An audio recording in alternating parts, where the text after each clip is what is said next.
Welcome to a video on thedigital-lifestyle.com. In this video, we've got a quick look at a Samsung Blu-ray player.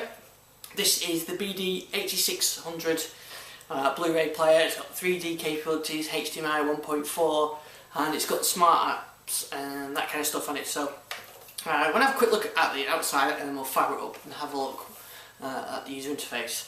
So, standard Blu-ray player. On the back here, we've got LAN interface, coaxial digital audio output, HDMI, and that's it really.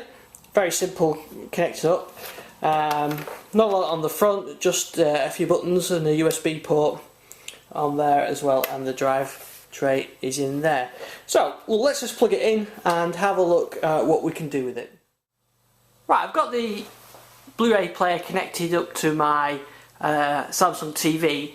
It's connected together using HDMI, and it uses something called Anynet Plus, which means that the Blu-ray player and the TV can talk to each other. So I'm actually using the remote control. This is the remote control for my TV.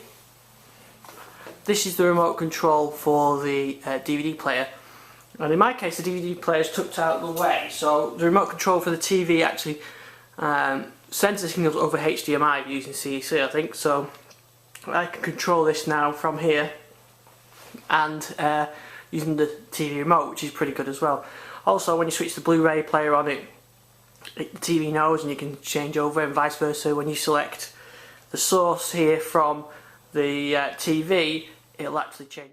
So if I switch over here from the Skybox to the Blu-ray player,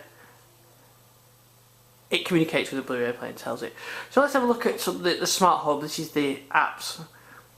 Okay, so these are the apps that you can install. So it looks very, if you look at my previous video of the TV, you'll see the interface is almost the same.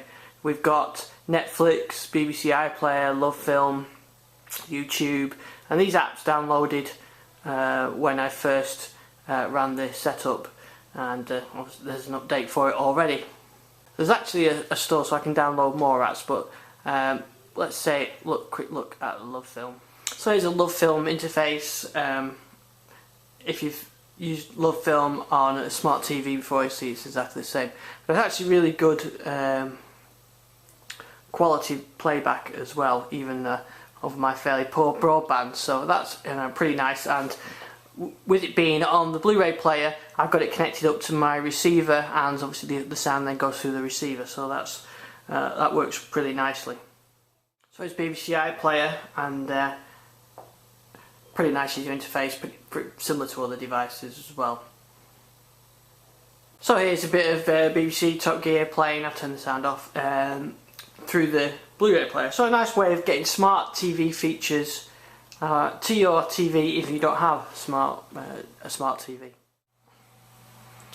So here we have the web browser.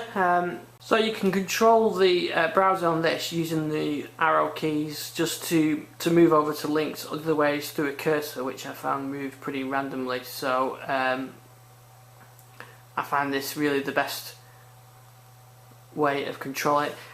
It's okay for a browser. I'm not sure how much browsing you're actually going to want to do through your TV that way, but it's nice to have the option. So as well as the apps, there is Samsung's AllShare, which you may have seen on phones and other devices, which is their DLNA type devices. So you can plug a USB device into the front panel, so you could plug in an external hard drive or a flash drive or whatever. So I could find files using a DLNA server, so I could find a file off the DLNA server. And this is one of the standard Windows test files, so as you see, it plays it perfectly fine. So you could store your media on a NAS or a DLNA server and then access them from the Blu-ray player, which is quite a nice feature, and of course you can just stick a USB drive in on the front. So a quick look at some of the other things you've got. 3D supported using HDMI 1.4. You put a 3D movie in and it will automatically change the, using the Anynet Plus service, it will automatically put the TV in 3D mode, which works really well. I've got all the automatic modes set open. You can have different audio outputs, PCM, bitstream, and it'll do audio downsampling. I've got it plugged in over the network, but it does have Wi-Fi, supports Wi-Fi Direct as well, so you could beam straight from a phone using Wi-Fi Direct. Like I said, we've got Anynet Plus and all the sort of device settings on there. One other thing we'll have a quick look at is how long it takes to actually get the Blu-ray working. Right, so it's changed, took about 15-20 seconds, something like that. As you could see the message then through the Anynet Plus, it automatically changed the TV into 3D mode, so we're in 3D mode now, which obviously doesn't look very good on a YouTube video, but you can get the idea. When I was trying this for a PC, then you've got to mess about with drivers and trying to get it to switch 3D modes. At least this does it automatically as well, so quite nice feature on that. So I should mention as well, there's a Smart Hub account you can create so that you can log in and sort of download apps on there. You can download the free apps. There's quite a lot to play with, very similar to the TV. And that's it. It comes with the remote control. Price and links in the show notes. So that's the Blu-ray, Samsung Blu-ray player, the BDE6100, 3D compatible, and as a DLNA device and 3D Blu-ray player, it seems to work pretty well. Thanks for watching this video. I'll see you on the next one. Bye.